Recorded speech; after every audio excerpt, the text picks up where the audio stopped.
K98talk.com, a leader in internet radio. So grab your seatbelts and take the ride of your life on K98talk.com.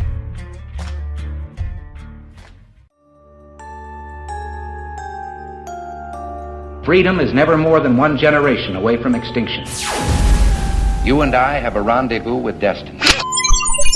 You know what time it is, so sit back and get ready for the Stafford Voice, your dose of conservative in a world of liberal. 3, 2, 1.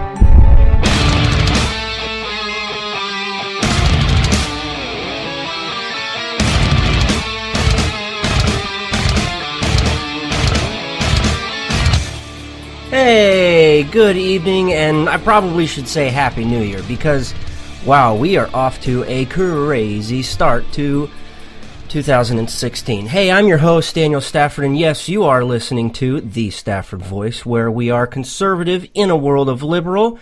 And tonight, we're going to talk a little bit about the Oregon Ranch situation. We're going to talk about Obama's unfinished business. You know what I'm talking about there. Gun control. We'll throw in a little bit of history about what happened on this day in history. And also, I've just found something.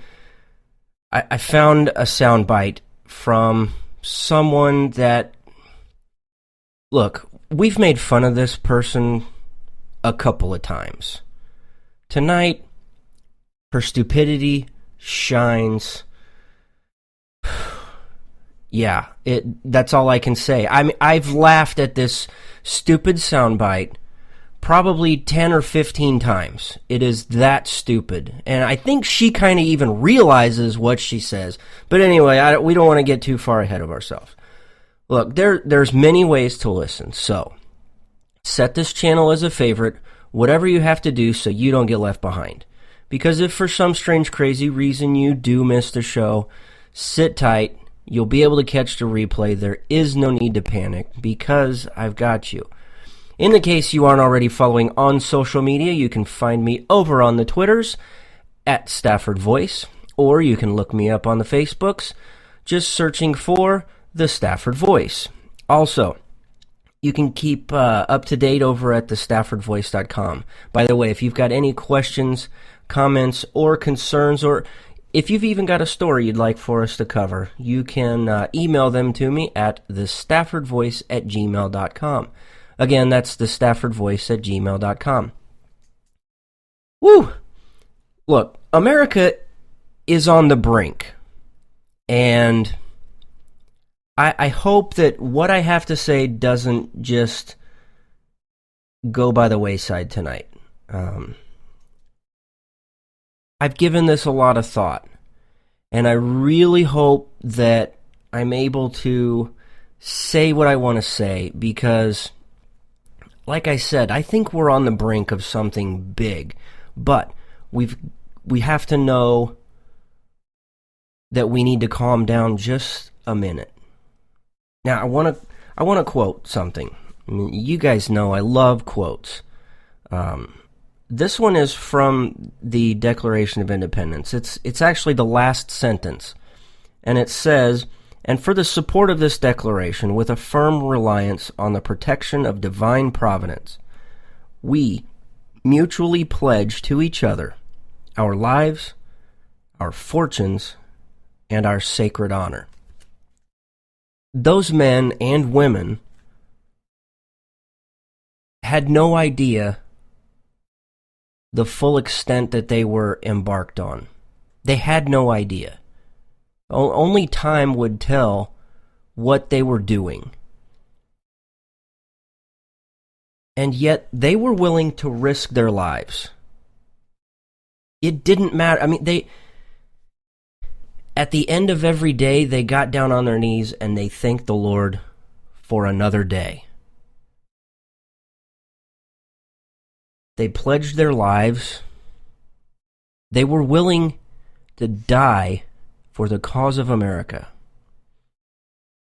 They were willing to give up everything they had for America. Why do I quote that? we've had two things happen over the weekend. We had the incident in Oregon at the ranch, and just today, of course, we knew this, we've known this since Friday, that Obama had quote-unquote unfinished business in relation to gun control. And he announced that come Monday, he was going to sit down and they were going to figure out what type of executive actions he could, or executive orders he could do to push gun control.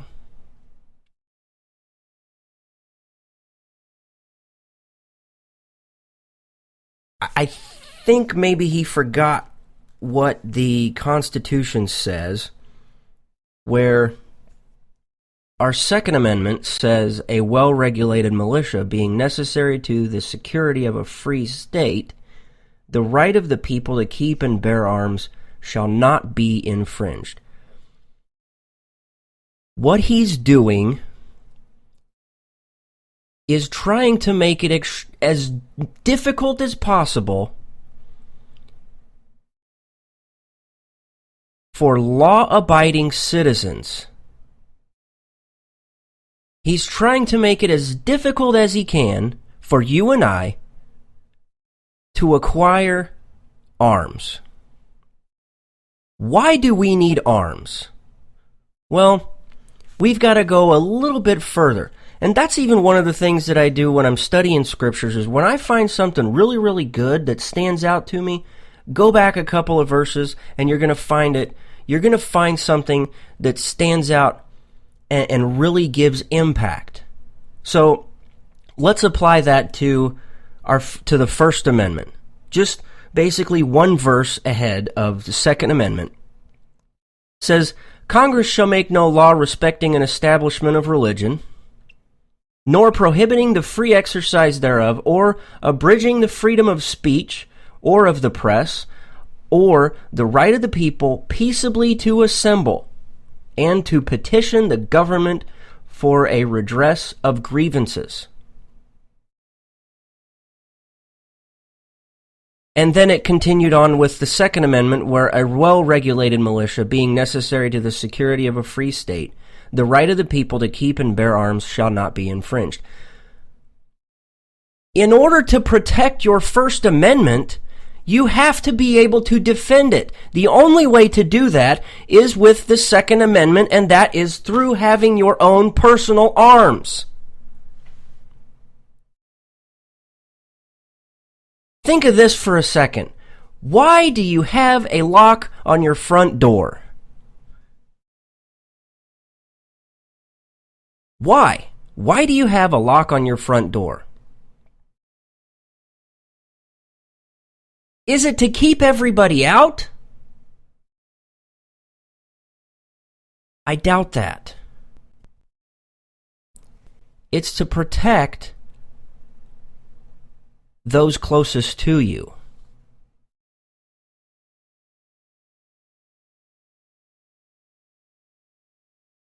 Out in Oregon, and I'll admit, I was way behind the curve on Sunday when this story really got heated.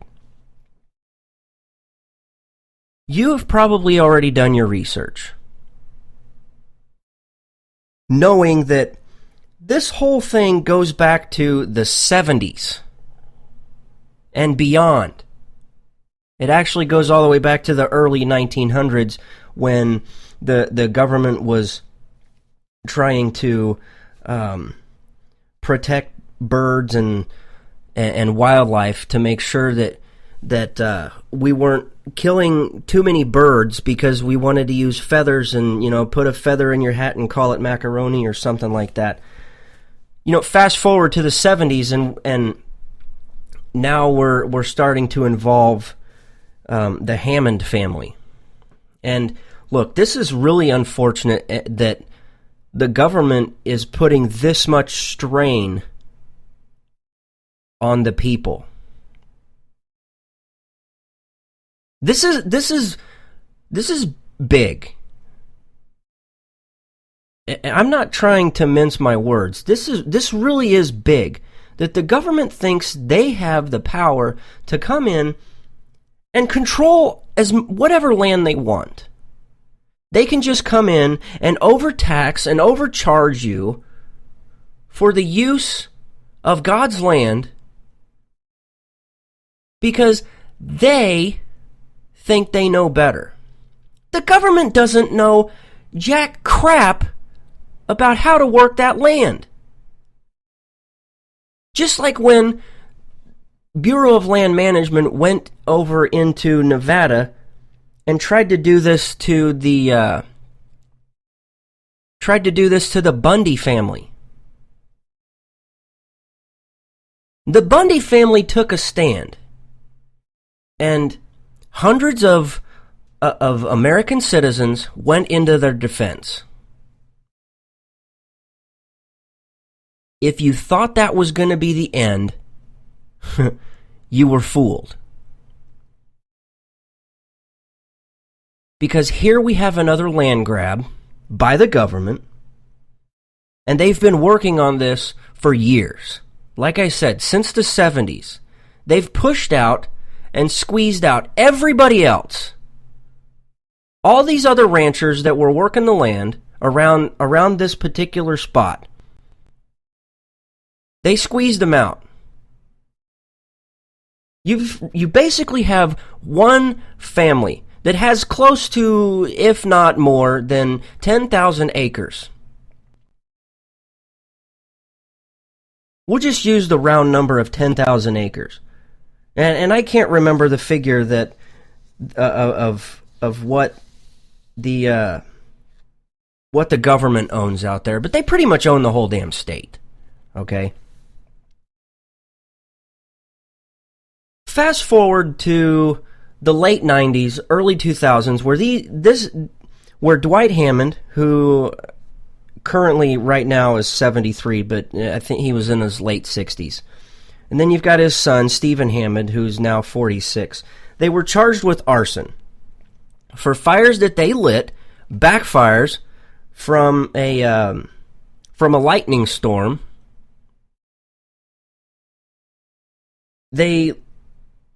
These fires that were lit accidentally crossed over into the government-controlled land that was under the direction of the BLM, the Bureau of Land Management.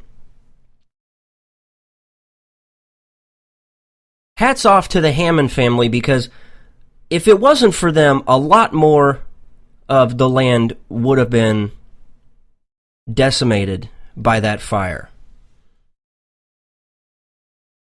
If you've worked land or seen somebody work large swaths of land, you will know that one of the best things you can do to help control vegetation, and when you control vegetation, you're able to further help the wildlife population. Okay? One of the things you do is you do controlled burns. It does take a while for the land to, I'm going to use probably a bad choice of words, but for the land to recover, it takes upwards of 2 years for it to fully recover and to start really producing. It's a cycle. Give it some time, then they come back, and after they've done a controlled burn on a whole nother area, after years go by, it becomes overused. So they do these controlled burns. So in essence, the Bureau of Land Management, the federal government, should have thanked the Hammond family for helping. But that's not what they did. They came in, and what it says is that 3 years ago, at the time, the U.S. District Judge in charge, who is now retired. His name was Michael Hogan. He's the one that sentenced the father, Dwight Hammond. He sentenced him to 3 months in prison, and the son, Stephen, he sentenced him to 1 year. These guys served their time. However, because of what happened, there was a mandatory 5-year minimum sentence that's required. Minimum 5 years, okay? However, Hogan, District Judge Hogan, reduced the sentence to the 3 months and the 1 year. He reduced it, saying that it would have violated the constitutional prohibition against cruel and unusual punishment, adding that it would have been, quote unquote, grossly disproportionate to the severity of the offenses, unquote.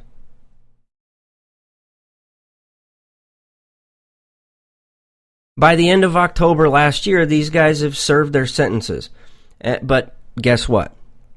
U.S. District Judge Ann Aiken deemed that she comes out and says that they didn't serve enough time. It was too short under federal law and ordered them back into prison.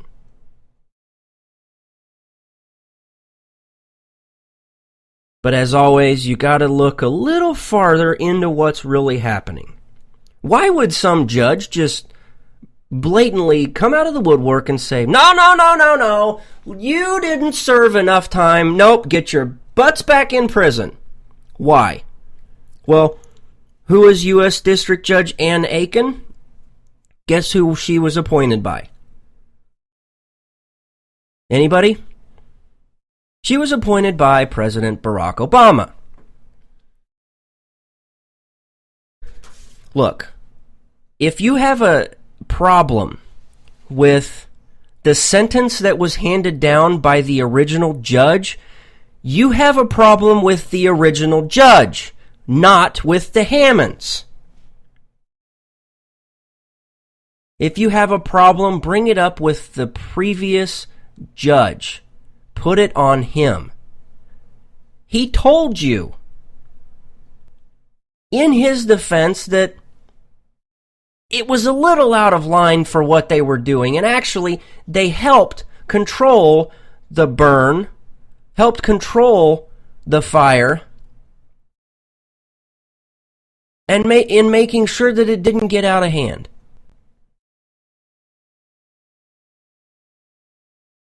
So he was a little lenient. That's what a judge does. Offers a little leniency in certain cases.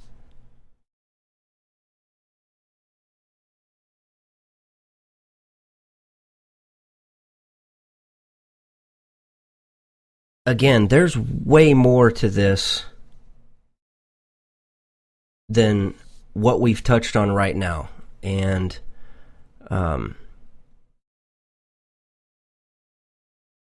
I think we even need to hear from Ammon Bundy, one of the sons of Cliven Bundy, who went to the area to actually help keep things under control. Because after all, you know, when the government comes knocking on their door, on the Hammond's door, and whisks off the men of the family, somebody's going to have to remain there to help work the land and tend to those cattle. They've got hundreds and hundreds of heads of cattle. They don't just take care of themselves. So let's see what Ammon Bundy had to say about this. And this just, I believe, came out today, or just earlier today. Check this out. Other than just citizens that care and feel like it's time that we make a stand to protect our human rights, we didn't really know what to say. But we felt that we'd give ourselves a name, at least so that we can be reported that way, and we could be more organized in that effort, and that would be Citizens for Constitutional Freedom. Our purpose, as we have shown, is to restore and defend the Constitution, that each person in this country can be protected by it, and that prosperity can continue. We love our country. We love the people in it. We know that we are struggling to be able to know what to do as a nation, and in many ways we are dividing, and we hope that we can restore those things, and that we can unite as a people in protecting individuals, that we will not forget about how important each person is. Okay. He touched on something really, really important. And that is, the government is trying to further the divide. In 2015, we saw unrest in Ferguson. We saw unrest in Baltimore. And it came back to Missouri with Black Lives Matters, with the whole Black Lives Matter crap.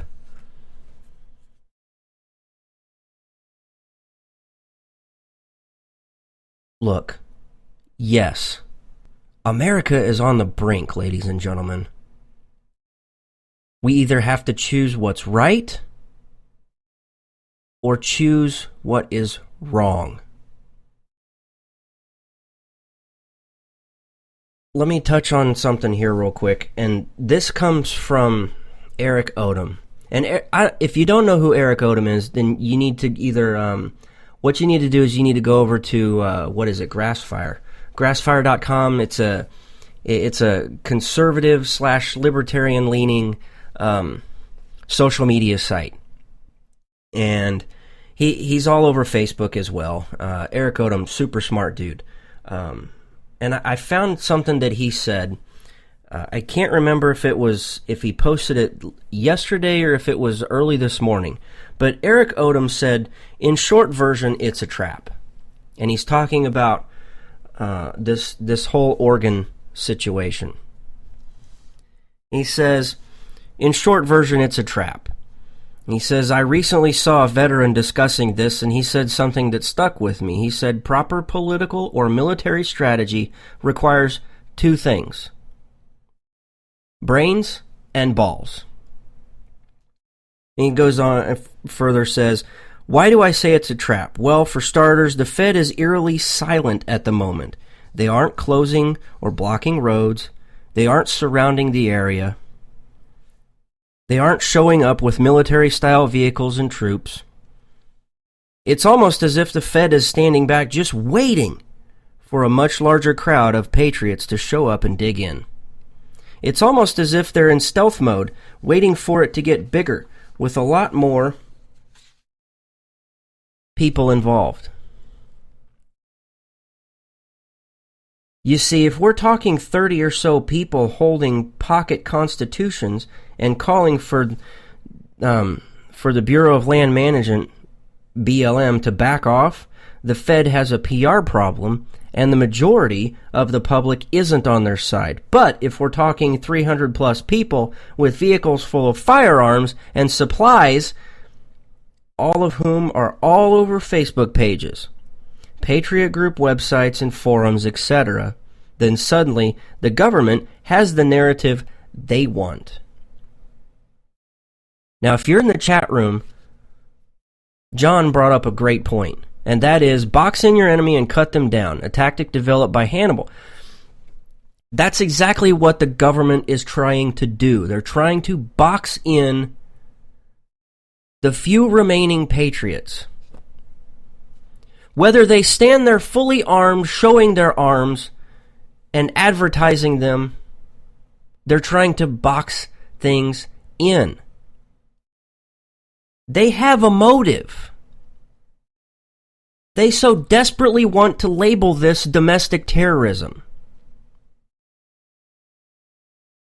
And even worse, they want to label it domestic terrorism by way of right-wing, quote-unquote, terrorists. Can you imagine? Okay, so the last point that he says here that I want to touch on from Eric is, he says, remember that during the American Revolution, the Founding Fathers didn't always take to the fields in traditional face-to-face battles with the British. They knew they were outmanned, outgunned, and didn't stand a chance that way. Instead, they coordinated all kinds of various political and military strategies, many of which didn't involve any kind of shooting or fighting at all. He says you have to pick your battles wisely and pick the way you want to fight them very carefully. Look, you have to put a brain to your brawn. You can't just get out there, guns a-blazing. I mean, look, that makes for a great made-for-TV movie. Guns a-blazing. I mean, you remember the whole Doc Holliday and Tombstone. Look, it makes for a great movie. We're not living a movie. We're not. You see, image is everything. Image is everything. And I believe Glenn Beck said today that this is one of the oldest stories in the book. He says, you want to change the world, you've got to be peaceful. Yes, to an extent, yes, you have to be peaceful, but you have to put a brain behind it. You have to outsmart them. You have to have tactics.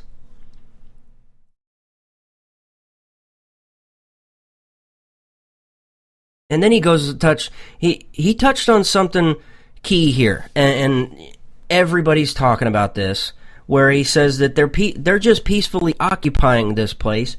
Now, let me take you to Ferguson. Let me take you to Baltimore, where they're burning cities down to the ground.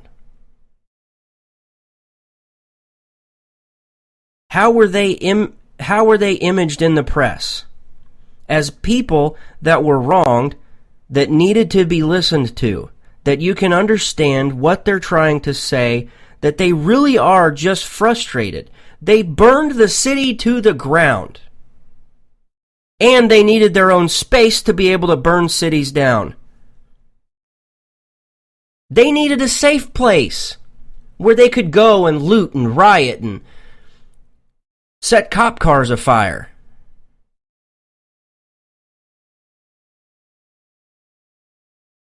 And now you've got the infomercial pimp, Montel Williams, who's out there waving his little flag,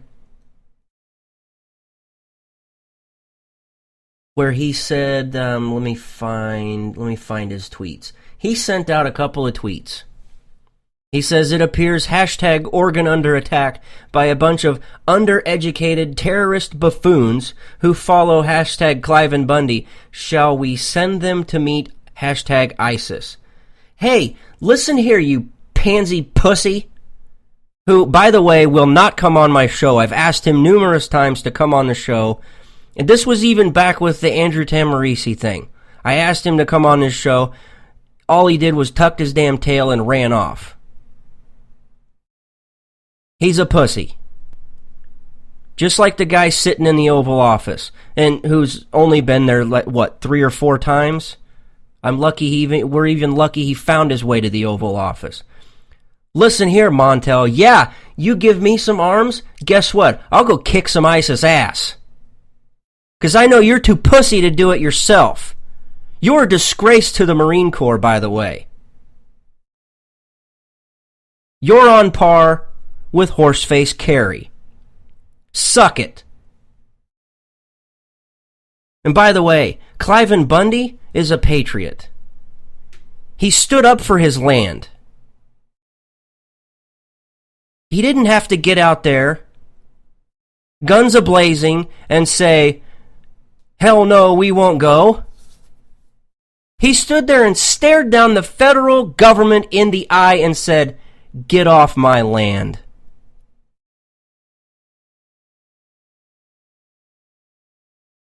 And a couple of days later, they stood down. The government knows that they'll get their asses handed to them if they go over there and try. Even try in Oregon. They know that's not a fight they want to take. But it goes against the president's agenda, which is making sure that he is able to finish his business that he has started out to do, and that's gun control.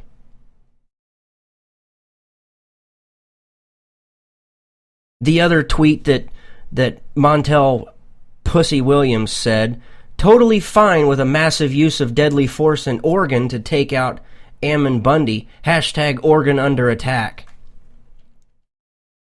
And then he his next tweet right after that, and kudos to him. It only took him 8 minutes to figure out how to word this properly. Maybe he was trying to do some spell check. He says, "Then let's give them some. Put this down using National Guard with shoot-to-kill orders." I'm sorry, Montel. Why don't you take that bloody tampon out of your ass? Because the last thing you want to do is put the current National Guard against some of those guys who were standing up in Oregon ready to stare down the government. Do you know who it is that's got arms over there ready to protect the land of America? Do you know? Listen, sackbait. Their prior service, they carried out their orders, and they are currently doing so. You know where you swear to protect and defend the Constitution of the United States of America? I guess maybe you forgot your oath. Flippin' pantywaist. God, I hate that guy. Probably a good thing he's never come on my show.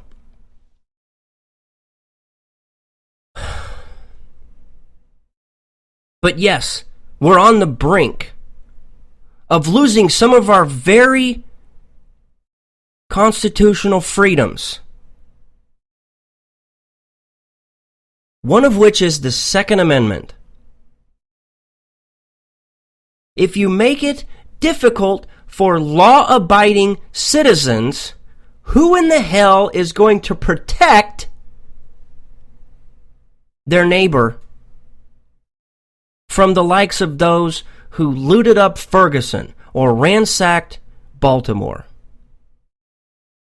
If guns were so damn bad, tell the Secret Service to lock them away because you don't need to be protected by guns. Hillary Clinton doesn't need to be protected by guns.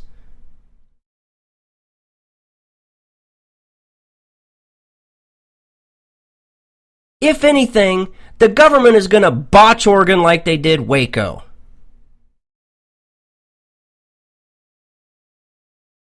So, earlier I made mention that, yes, one of Obama's unfinished pieces of business was to work on gun control. He wants to work on gun control. So he came out today, and this is what he said. Before the new year, I mentioned that I had given the charge to my Attorney General, FBI Director, Deputy Director at the ATF, and personnel in my White House to work together to see what more we could do to prevent the scourge of gun violence in this country.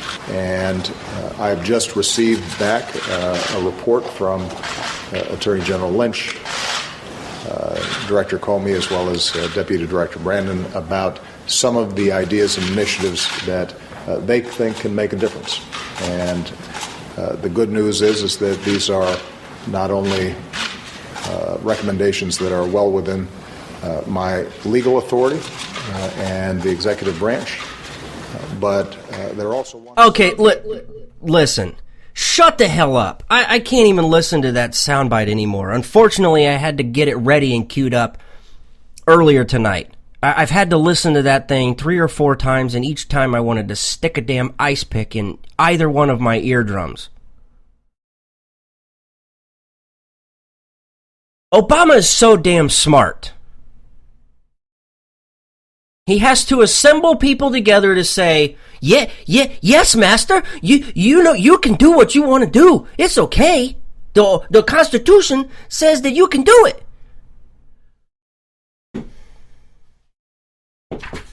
The only thing gun control is going to do is hurt law-abiding citizens. Now, Thursday. This Thursday, President Obama is going to get out there with the help of CNN, and he's going to hold a town hall to help sell this BS to Americans.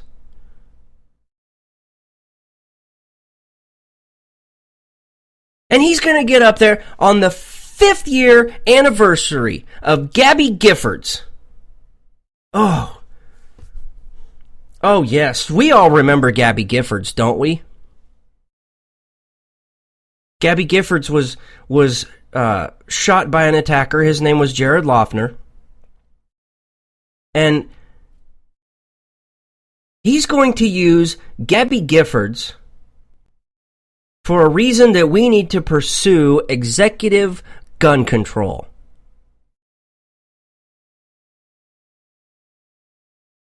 Get this. Jared Loughner passed a background check to acquire the gun that he then used to shoot and wound Gabby Giffords. He passed the background check! Oh my God!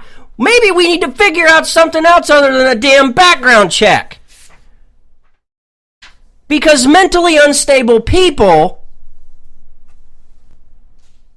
still have the opportunity to acquire a weapon. Who in the hell knows, 5 years from now, hell, I'll probably become a crazed lunatic. The voices in my head keep yelling at me the way they have been lately. We're in for a world of hurt, ladies and gentlemen. You can be completely sane one day and flip a lid 3 years later, albeit having safely acquired weapons with the proper federally regulated background checks. And guess what? You can still flip a lid and go completely batcrap crazy.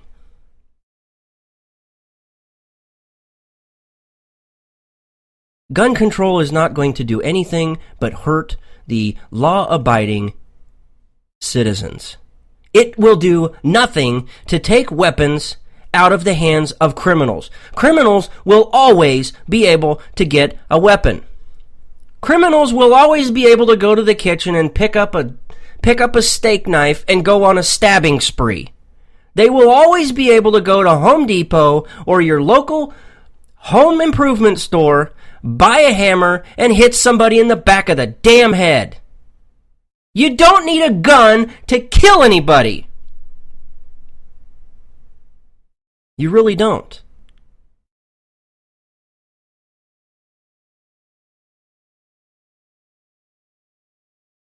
We're on the brink. But you know what? Let's change course for a little bit tonight. We can talk till we're blue in the face, which would be a really sad state, turning blue. I mean, then you'd probably look like a Democrat or a Smurf, one of the two. Hell, maybe the Smurfs are Democrats. Who the hell knows? We're going to change the tone. And we're going to... Look, we're going to flip the script here in just a minute. Now, I want to play for you tonight's campaign roundup. It's short, it's sweet, but it's some of the candidates who are still out there in the running. Some of them you've probably forgotten about. But here's what they've said over the last 24 to 48 hours. When we come back, we'll talk.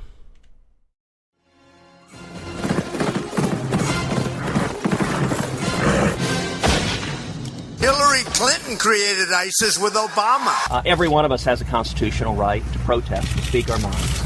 But we don't have a constitutional right to use force and violence and to threaten force and violence on others. Look, I think it's a legitimate thing to be angry about the direction of our country. You should be upset. You should be very upset. I work there, guys, so I can tell you there are people that run for office and then they get there and it's like, all right, I won. Now I can do whatever I want. And President Obama has been lawless in his use of executive orders, whether those executive orders are around immigration or whether those executive orders are around gun control. All the things the president's done, whether it's Obamacare or immigration, all are in excess of his authority under the Constitution, under the law. Okay. Yes, this is the Stafford Voice. I'm your host, Daniel Stafford. Now, before we go to break, I want to remind you guys about my friends over at RWNJ Funding. And I've hinted to this since before Thanksgiving. I've hinted to this since before Thanksgiving. We're already in 2016. We're, 4 days into it. And we are on our 4th day of our pledge drive. Now, when I was ready to put together the idea of doing our pledge drive this year for the show, there was only one name that came to mind. How am I going to do this? Now, I've told you guys how awesome RWNJ funding is. So I put it to the test again and went over there, created created the page so we can hold our pledge drive. I'm super, super happy with the results so far. You guys have got to check out RWNJ funding. They're awesome. Seriously, they really are. Please do so. Head over to rwnjfunding.com.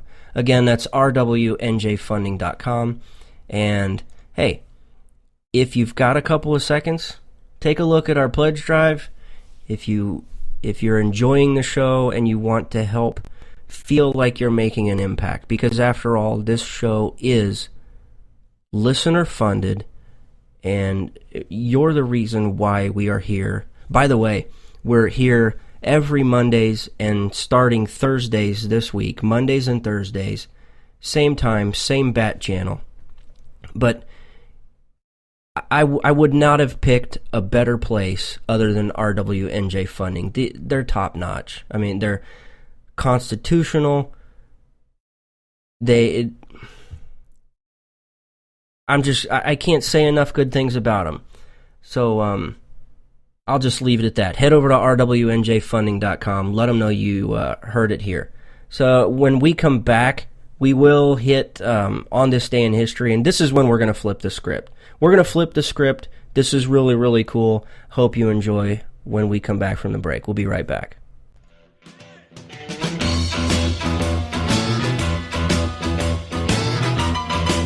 Red Nation Rising brings you Town Hall Radio. From a single tweet to 3 million a month, our community is a force to be reckoned with on social media. So don't miss our show, Thursdays, 8 p.m. Eastern on K98 Talk. Our chat room is our co-host, and you ask the question. Join us and be heard. So get ready to sound off on Red Nation Rising Radio. No one else is going to do it for you. There's a wild, wild whisper blowing in the wind, calling out my name like a but I'm not the type of guy that jumps into anything without first doing my research. And when I was looking for a holster, I'll admit I was having one heck of a time.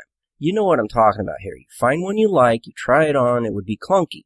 Another one fits good, but costs way too much. So you try on one last holster. It was slim, lightweight, priced right, but lo and behold, you slide your pistol in, and it falls right out. So what do? You've tried all these mass market holsters. Well, go custom. I know what you're thinking. I thought it too. Too pricey. Wrong. My guy over at Rebel Road Tactical will not only put together the perfect fitting, hand-molded, hand-assembled, custom Kydex holster, but you'll get it at an affordable price. Don't wait. Contact Rebel Road Tactical today at 682-217-4579. Again, that's 682-217-4579. Place your order. It's the dramatic reinvention of talk radio. Here come the spy dolphins. The only thing that can cure racism is Robert E. Lee's penis. Who named this cat Limberbutt McCubbin? A Trump-Biden debate. Plugs versus rugs. Real serious nonsense. The show's so bad, you'll laugh at us. The worst podcast. We obviously hold that title. Mondays, 9 p.m. Eastern on K98 Talk. Conservative in a world of liberal. The Stafford Voice. All right, we are back. Wow. What a powerful first, I'd say half to the show, but we're almost done. Okay. This is one of those fun ones. We're going to kind of flip the script and throw it right back in their face. You know, this whole gun control debate crap, get this. Back in 1847, okay, is when this one took place. This little-known company, they were faltering, but luckily, on this day in history, it was saved by winning a contract. I'm gonna save that for later, because this is just awesome. Anyway, so handguns at the time were not the practical weapon for self-defense and close-quarter fighting. No. Most Americans, they preferred knives. And, you know, those big Bowie knives, that's one of the ones they preferred. Well, all of that changed in 1836 when a man by the name of Samuel Colt patented his percussion-repeating revolver. It combined a single rifled barrel with a revolving chamber that held 5 or 6 shots. And when it was cocked for firing, the chamber automatically revolved, lining up the next shot with the barrel. They weren't as accurate as hunting rifles, okay? But with some practice, you could be pretty reasonable at short distances. If you put in enough time, experts were somewhere, they were pretty precise, somewhere around 30 to 40 yards. Well, a lot of this was because of the rifling that was cut into the barrel, and it gave some stability to the rounds, and it helped increase the accuracy. But accuracy was less important since a missed shot could be quickly followed up with others because of the revolving mechanism that he came up with, okay? Well, so it was on this day in history, January 4th, 1847, that Samuel Colt rescued his gun company by winning a contract to sell the government 1,000 of his .44 caliber revolvers. Now, even though they weren't cheap, by the early 1850s, they became inexpensive enough for the Americans to favorite the gun as for those who headed west. And between 1850 and 1860, Colt sold 170,000 of his quote-unquote pocket revolvers and roughly 98,000 belt revolvers, mostly to civilians, get this, looking for a powerful and effective means of self-defense in the Wild West. Whew. Back in 1847, we were still using weapons for the means of self-defense, let alone a little faltering company named Colt, who is by far one of the most revered guns out there right now. Colt, who saved his company by winning a contract and selling guns, selling that incredible .44 caliber revolver to the government. He sold them 1,000 and it saved his company, and as we know, the rest is history. And, whew, okay. Do we have time for last... Yeah, you know what? We got to get it in. I've got to. You know what? This is our last break for the evening, and when we come back, we will do our Who Said That. We'll be right back. K98 Talk is expanding its lineup for 2015. This means we are expanding our advertising base. Whether you're a startup trying to push through to the next level, or an established business trying to supplement your advertising budget, web-based advertising is a solid investment. Thanks to Talk's newest partnership with TuneIn Radio and instant access to our sister station, K98 FM, we give you worldwide access at a reasonable cost. Interested parties should email us at sales@k98fm.com. This is JD. And this is Stacy. Join us Tuesday nights, 10 p.m. Eastern, for Game On. Remember, Lock up the children and the old folks. Game On, the home of liberservative conservatism. Where no one is safe, no one is spared, not even the hosts. Oh, that was supposed to be a spin cycle. I'm sorry. Yeah, that's okay. We love you anyway. Right round, baby. Self-monitoring right round. Ebola Anyway. radio strikes again. Anyway. Anybody see the host monkey? Where's the host monkey? Where's the host monkey? For God's sake, I need an antidote. Just do your rant. Let's pop out of the segment. Find us on Twitter at JD and Stacy. You're listening to K98Talk.com. Whether you're an employee or business owner, when it comes to the correct course of legal action, it's the first step that is important. And make that first step with attorney Ted Hong. You need someone you can trust and has the experience you need when it comes to workplace and employment law. If you've lost your employment due to discrimination, false accusations, or being denied benefits, you need Ted Hong. Or if you're an employer who wants to ensure compliance with workplace regulations and labor contracts, you need Ted Hong. Ted and his team also cover family and property law and estate litigation as well. Ted has over 30 years of experience, and him and his amazing legal team will provide you cost-effective legal consultation and make the experience all about you and your needs. For more information or to set up a consultation, contact the law office of Ted Hong at 808-933-1919 or visit tedhonglaw.com. Ted Hong, an experienced and principled attorney you can trust. 808-933-1919 or tedhonglaw.com. Conservative in a world of liberal. The Stafford Voice. All right, ladies and gentlemen, we've only got a few minutes left on the show, and we're going to close it out with style. That's right, it is time for Who Said That?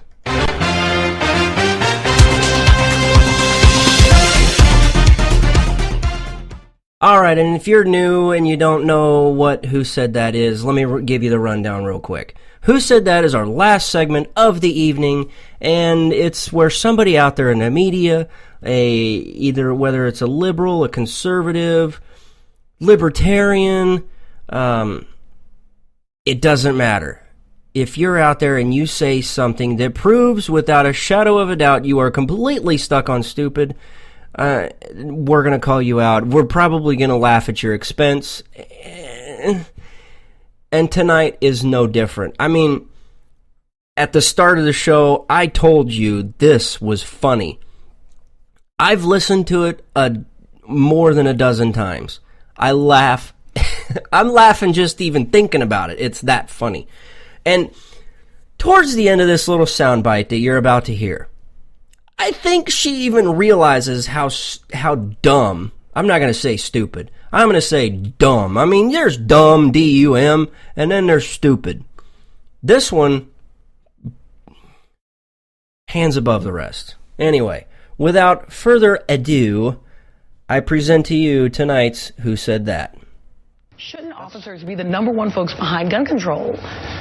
Well, Well, you do have a lot of Second Amendment officers. I mean, I happen to favor carrying a gun myself. I don't think there's much wrong with it. The reality is that how are we going to keep the illegal guns away from people? We can. It's a very easy But a lot of people shoot their wives with perfectly legal guns. And?